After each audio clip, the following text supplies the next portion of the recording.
Hi guys, in this video we're going to take a deeper dive into Luminar NEO's HDR Merge feature. We're going to take a look at layers and blending modes and ultimately how we can take this photograph and make it look like this. So if you're game for learning more about Luminar NEO, let's get into it. So these bracketed sets of photos that you can see here were taken at Tomato Peak in New Zealand. It was a really eerie, misty evening, fantastic for photography. The photo I've chosen to work on is this one here. I just felt that although I do like this one here with the sun bleeding through, it's very powerful. I just wanted to work on something that was just a little softer, a little more subtle, and I think this is ideal for demonstrating the power of the HDR merge. And so what we need to do to actually create the merge, as you guys know, is pretty simple. We just need to select our 3 bracketed photos, drag them into the HDR merge folder, and then we come up to the cog in the top right hand corner, which opens up our settings. And we have very limited options because really all we want this plugin to do is create an accurate and authentic HDR merge for us. And I shot these handheld with a high speed burst, so there may be a slight difference in orientation as I may have moved the camera slightly. So of course we want to make sure auto alignment is on, but because it was shot on burst, those frames are rattling off so fast through my camera that ghost reduction isn't needed. There's not really going to be any movement in the clouds, in anything. So all I need is auto alignment, and once I've selected that, I just click merge and away we go. Luminar's going to do its calculations and we're going to end up with a lovely 16-bit TIFF file to work on, which is going to be sent out to our HDR merge folder here. And there we go, we have a lovely dynamic range rich HDR version of that photo, and that is just ripe and prime for the editing. However, I'm not going to work directly on this HDR file, and I'll show you why. If we jump back to the original HDR example and I open the mid exposure as a base layer that I want to work on, and you guys will have seen from my previous video how we can overlay the HDR version over the top, and that will allow us to actually reduce the opacity of that. So if I jump into my layers section and I add an image into that, I'll double click on this TIFF file, that's going to load up into my layers palette, and I just need to click on it once and that will then be loaded in by Luminar over the top. But straight away as this loads in with an opacity of 50%, we can see the problem. There isn't an exact match in terms of alignment. So why is that? Well, because we merged 3 handheld shots and the HDR Merge plugin is actually calculating the average of those and making sure that the alignment matches between all 3, we end up with a photo with slightly different geometric proportions than our original photos. And so doing my usual preference, which is to blend this in over the originals, if you don't shoot that on a tripod, you're not actually able to do that. So that is a shortcoming of hand holding your bracketed sets. So wherever possible, you do want to be shooting on a tripod. So let's just remove this layer and we're going to take a slightly different approach. I'll jump back into the catalog, and rather than sending in the 3 photographs to create an HDR merge, I'm simply going to select the middle exposure, the one that I'm going to be editing, and send that in and just click merge. And based off of this single file, the HDR merge is actually still going to produce a pretty solid result for us. And there we go. If I open this up and then flick between the 2, we can see that this version where I combined 3 exposures is actually going to be a little bit more accurate in terms of color, in terms of tonal range. However, this one that I created from a single frame is pretty impressive. However, the colors are just a little bit off for me, and I feel like the HDR effect is just a little bit too strong. But that's absolutely fine, because what we're going to do is leverage some of this with our original. So we're going to jump back into my HDR examples folder. I'm going to come down and find the photo that we're working on, which is this one here. We're going to double click, jump into edit, and come over to the layers palette, and we're going to click the plus icon, locate the single merge image, open that up, and now this time when I've loaded in the HDR merge based off that single frame, you can see that we have a pixel perfect match in terms of positioning. Everything aligns beautifully, and that is exactly what we want. Now in the last video where I covered 7 HDR hints and tips, I spoke about how we can introduce the HDR photo as its own layer and just drop the opacity so that we can actually use it as an amount slider and vary the effect. However, in this video, I want to advance on that idea and just push things a little further, because obviously we don't need to just settle with an overall amount of say 71 or 29, whatever. We can be more precise than that. And that's exactly what we want to do if we want to make the most of this tool. For now, I'm just going to crank the amount all the way to 100, which is, as you can see, far too much. It's just way over the top. However, as I look around the frame, I'm looking for areas that I want to introduce into the original. So if I hide the layer and we see the original, and then I show the layer, this is our HDR version, and I'm thinking I love all this texture here in the hillside. I'm also loving a little bit more detail with the cloud, or the mist, sorry, coming over the hill. and also the richness in the sunset as well. So I'm going to jump into the masking effects, and I'm going to grab a brush, and obviously I don't want to be painting in with 100% because if I was to do that, it's going to be very extreme, it's not going to be subtle at all. And so I'm just going to jump back out of there, come into the mask actions, and I'm just going to clear that so we can start again. I'm going to come into the brush, and I'm going to put my strength somewhere around that 25% mark is absolutely fine. Make sure I have a lovely soft edge so we get a nice smooth transition, and then I'm just going to click and I'm going to start painting. So I'll come over this lighter area here so we can start bringing back some detail, and then we'll drop that down over the hillside here. Bring my brush size down a little bit further so that we can paint over the mist coming over the hill. Maybe make a nice sweep over the tree just so we're getting a little definition over that. And now I've painted in the key areas I'm interested in. I'm just going to take a bit of a wider sweep over the whole photo, just so we're bringing in the HDR effect in those areas by that strength of 25. So now let's just hide the layer so we see our before, show our layer, this is our after, and I feel like we're heading in the right direction. If you feel like you may have pushed things too far, of course we can again grab that opacity slider and then just ease that effect back to where we feel it's just a little bit more believable. And so I'm just going to ease it back to around that 88 mark. I'm happy with that. And now the next thing I'm going to do is actually duplicate this layer, this HDR layer, so that I can use it again. So I'm going to right click on it, select duplicate, and Luminar is going to pop another version of that. And currently that shares the exact same mask that I've created for the layer below. However, for this one, I just want to start again with a fresh mask. So I'm going to jump into masking, I'm going to clear the mask, and currently we don't see any of this layer, so now I need to invert the mask, and we're back to our HDR version at full intensity. The HDR version, while it's a really useful layer for us, it's just too strong in its original format. And so if I hide it again, we can see the version where I've just painted it in over the top of what our original was. So this approach of painting it in where we want it is really powerful for us. So I'll show that layer again, and now I'm going to show again the full HDR version, which is too much for us. So what are we going to do? Well, I'm going to use a blending mode to actually see if I can't leverage some of this detail in other areas I want it. So for example, I really love all the detail that we have going on through here, but if I wanted it to exist just like this, I may as well just use this underlying layer. So why is this layer necessary? Why is it going to be different? Well, we're going to play with the blending mode. And so if I jump into multiply, you can see straight away that we have a very different look to this photo. One of my favorite blending modes is overlay. That's really useful, but a slightly softer version of overlay is soft light. And now if I hide this layer, you can see that by adding that soft light version of the HDR file, that just adds a bit more contrast, which is really useful because sometimes when you start working with HDR, you're compressing that dynamic range and therefore compressing the contrast in the photo. And so if I reintroduce this but with soft light, you can see that we have a nice level of rich contrast reintroduced. So I'm going to use the masking tool again, and I'm going to paint this effect in where I want it. And I'm thinking through the center of the frame here. This is where I want people's attention to go to, and so if I can paint this in around this area, it's going to leave a less contrasty effect in the sky, maybe on the foreground there, and we're going to get more punch through here. So I'm going to grab my brush again, 25% I'm happy with, and now I can't paint anything in because we're already at 100%, and so just like last time, I'm going to go in and I'm going to invert the mask. So that's going to basically get rid of any masking we have at the moment. And so now when I come in with my brush, I can paint the effect in and it's going to reveal that lovely soft light layer. So there we go, there's one pass. Currently we see the mask, and I'm going to let go, and now we just see that little bit of contrast pop. And if I come over to our layers here and I just hide the layer and then come back and show it, you'll see that we're selectively introducing contrast based on that single image HDR that we created.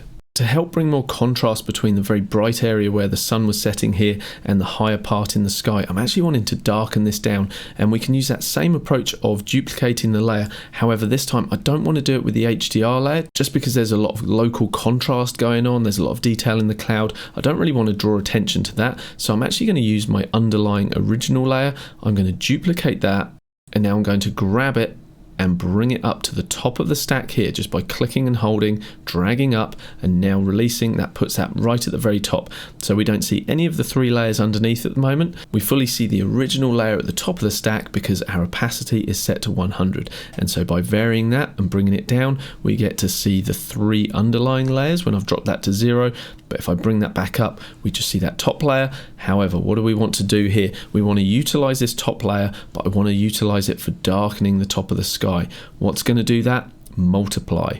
Look at that lovely rich detail we've got going on in the sky now. So now all we need to do is just selectively paint that back in where we want it. And so I'm just going to sort of play with the opacity slider and just get a feel for what it's adding or taking away from the image. So in the foreground, it's just darkening things down too much.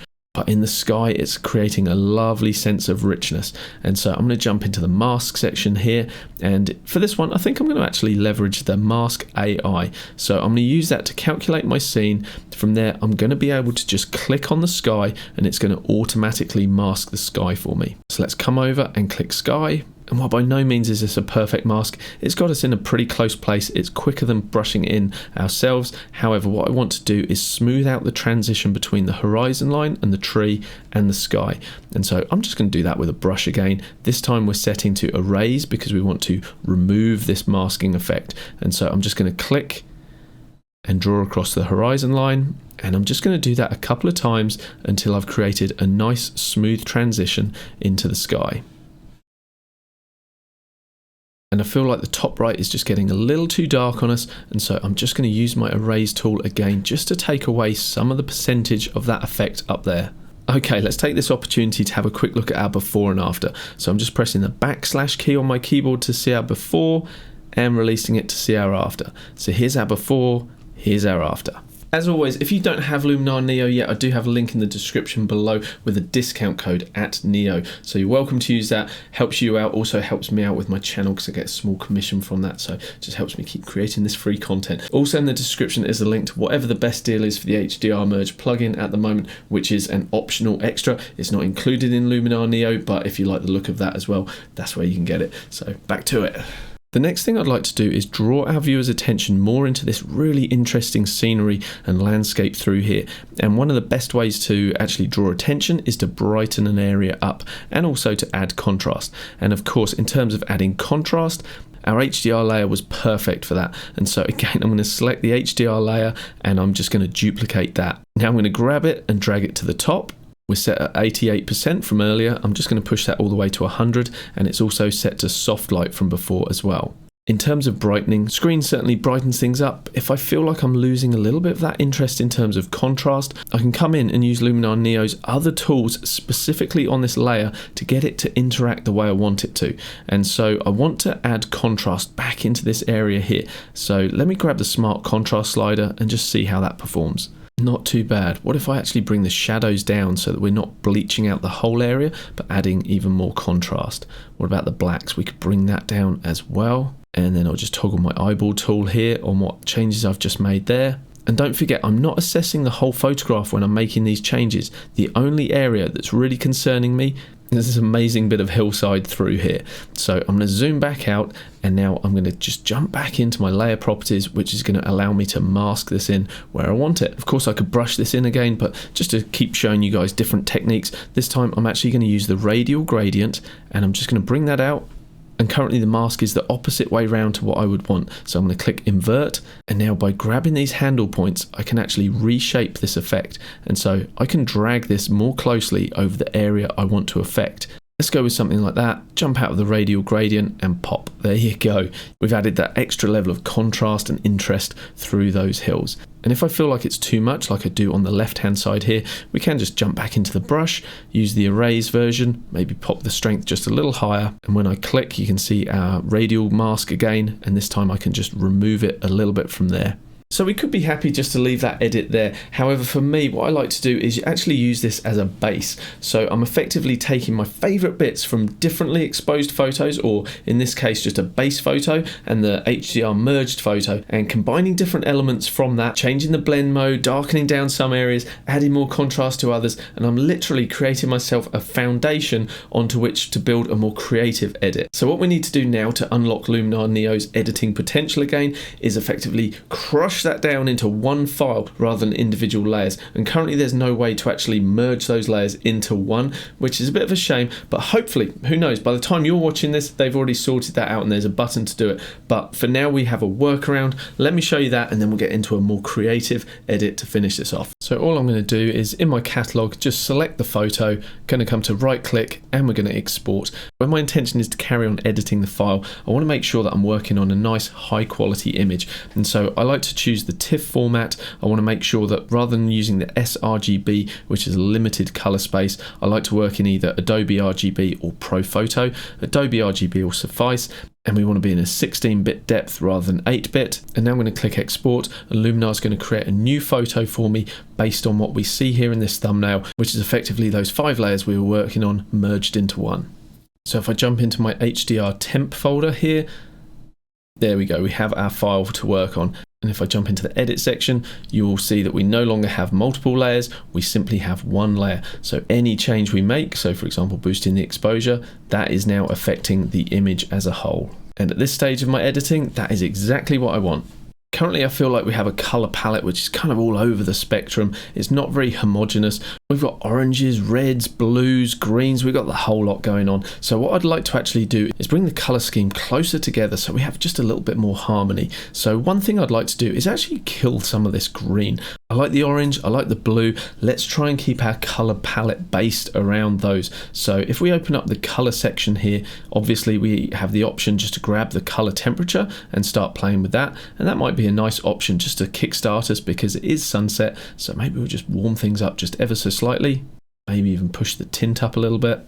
Maybe not quite as aggressive as that. I'll just ease things off a little bit because I think most of the key transformations in terms of color are not going to come through the develop tool, but through the actual color tool itself, because that is going to let me jump into the specific individual colors. So as you know, we've got the hue, saturation, and luminance options. So changing the color, making the color more intense, and then changing the actual brightness of the color. And so in this case, I'm going to start on the actual hue itself. And if I just grab the red slider and start moving that left and right, you can see how it's talking into the reds and either pushing it more into that magenta or more into that orange.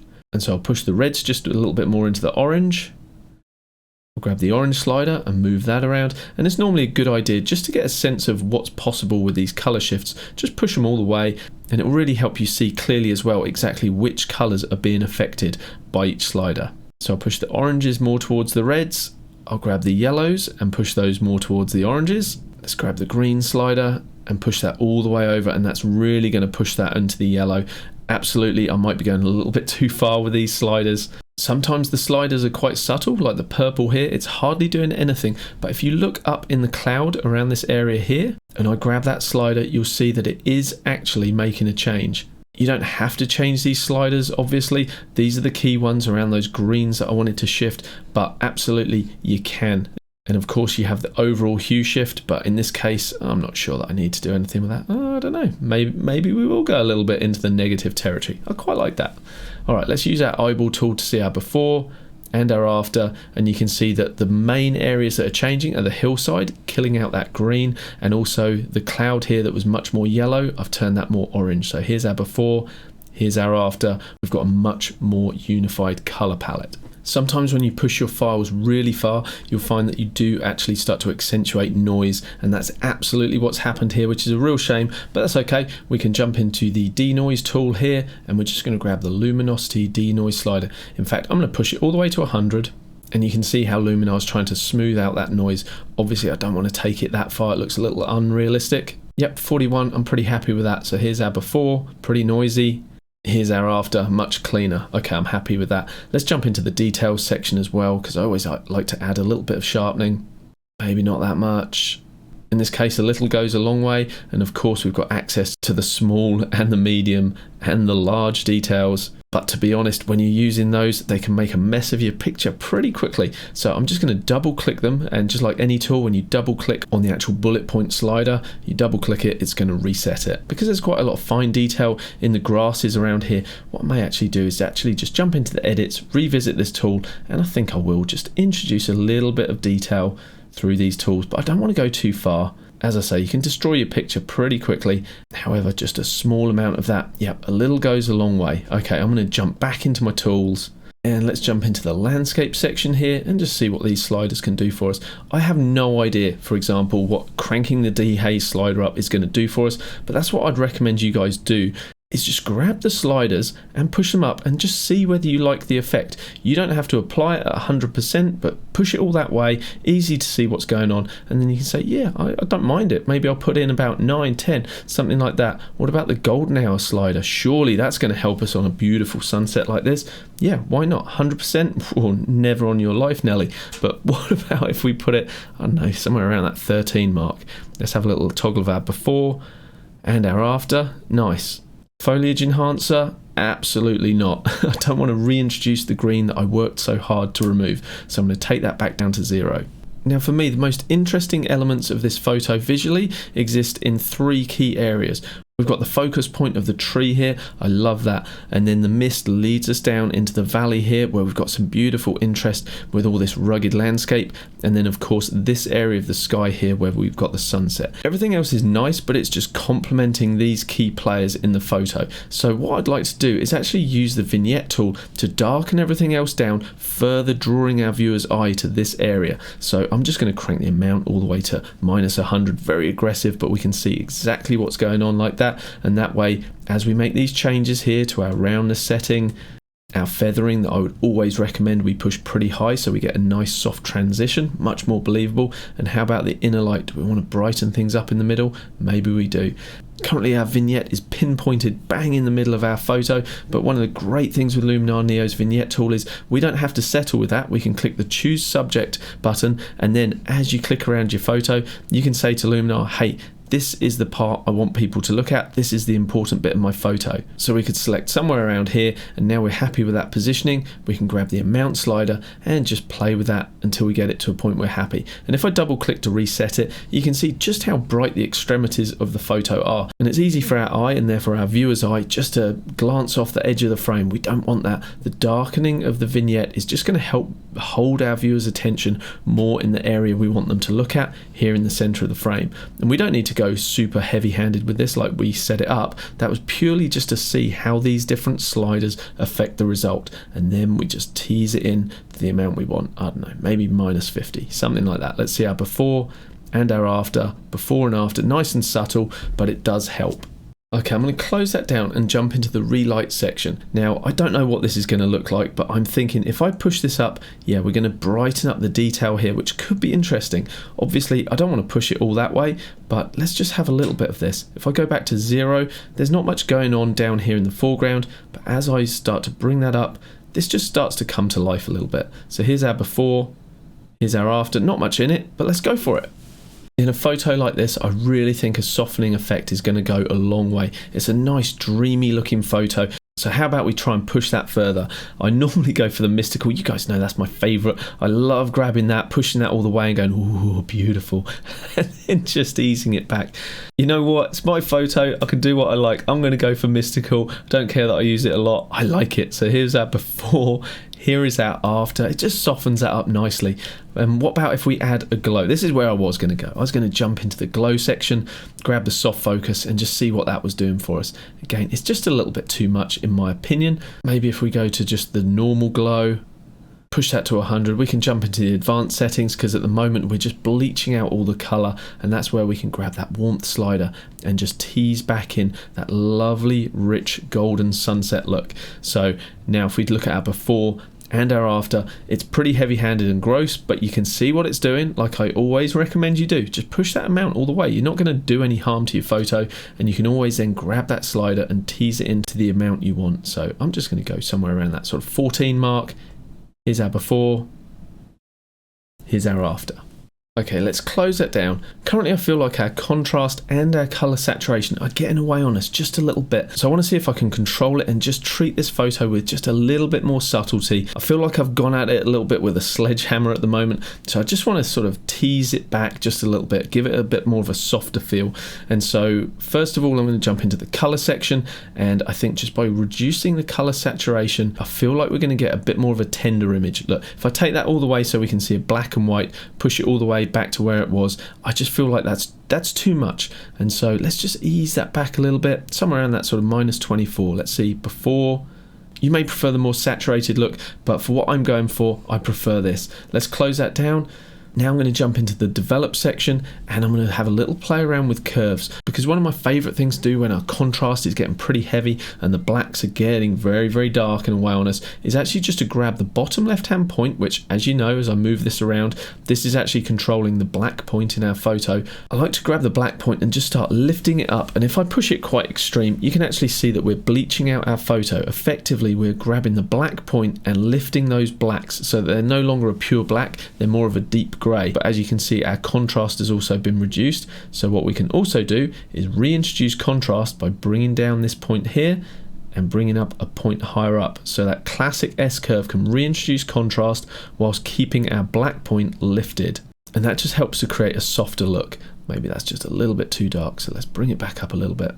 Scroll up so we can do our before and our after. You can see how we still have a rich contrast when I let go, however that black point has been lifted, just helping to soften the image a bit. And if you want to further harmonize your color palette, one thing you can do, which I've demonstrated before but it's really worth knowing, is come into your layers and just load up a solid color.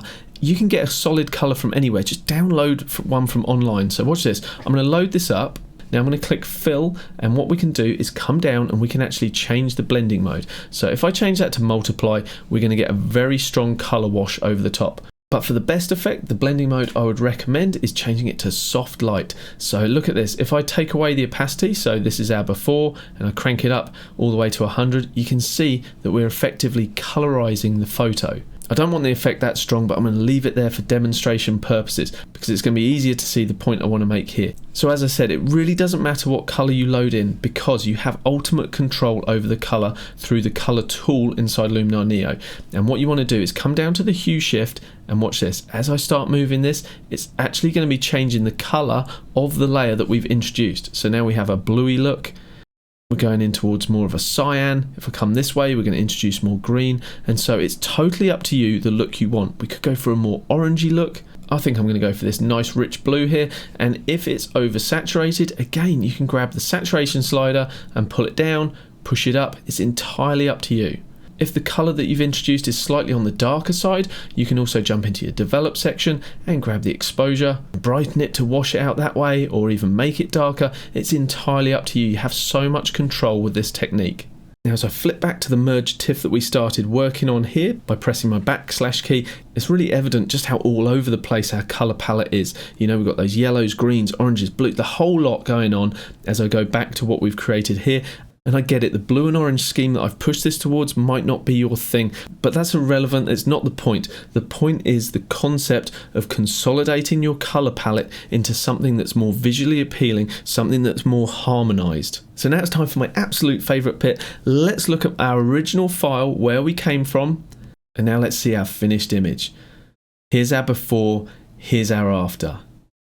So we started with our raw file that suffers from that classic landscape problem of a dark foreground, brighter sky, and then we created a merged HDR version that we introduced, and then we selectively painted that in just in the areas where we felt that was necessary. From there we further enhanced the contrast through the center of the frame by introducing the same layer, by duplicating it and changing it into soft light and then painting it through this central section, therefore introducing more contrast. Next we darkened the sky by duplicating the bottom layer, the original raw file, changing it to soft light and then painting it in just over the top of the sky to help darken that area down. And the final part of creating our base layer was to brighten up the landscape and add some contrast as well. From there we merged this to a flattened TIFF file, went to work on it more creatively and ended up with a version that looked like this. I know there was a lot to take in there guys, but I really hope that was useful to you. If it has been of help, please let me know in the comments. Whether you like my edit or not, that's kind of irrelevant. My purpose here was to try and help you guys further understand Luminar NEO, layers, HDR merge, and really get a sense of an overall workflow from start to finish. It's your comments and video requests that drive the content I create, so please let me know below what it is you're interested in, what would you like me to cover next, and I'll see you in the next video. There's another one popping up here that might be of interest to you, so check that one out and I'll see you over there. And if you haven't subscribed already, why don't you click that button there and I'll see you in future videos. Thanks so much for watching guys, see you in the next one.